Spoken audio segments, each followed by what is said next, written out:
I'm Richard Causey and I worked at Enron. Enron was the largest natural gas and electrical market in the U.S. Enron formed when Houston Natural Gas and InterNorth merged. They would buy and sell energy contracts, which is how they made all their money.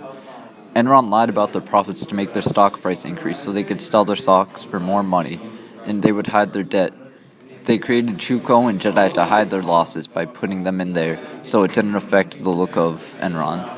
It was important because the Sarbanes-Oxley Act was created in 2002, which would prevent companies from hiding their losses to the public. It also prevented accounting fraud. Public Company Accounting Oversight Board oversees the audit firms to make sure something like Enron would never happen again. Most people involved in the hiding the losses and debt served prison time, and the people who did the most also paid large fines to the people who lost their job and pension due to Enron going bankrupt.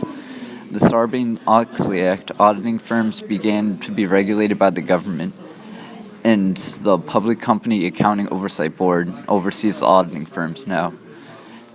I was born January 9th, 1960, and I graduated from the University of Texas at Austin. I got a job at Arthur Andersen right out of college, where I eventually ended up on the Enron audit team. I ended up liking Enron so much that I left Arthur Andersen to work for them, and I began to gain ranks until I became the chief accounting officer.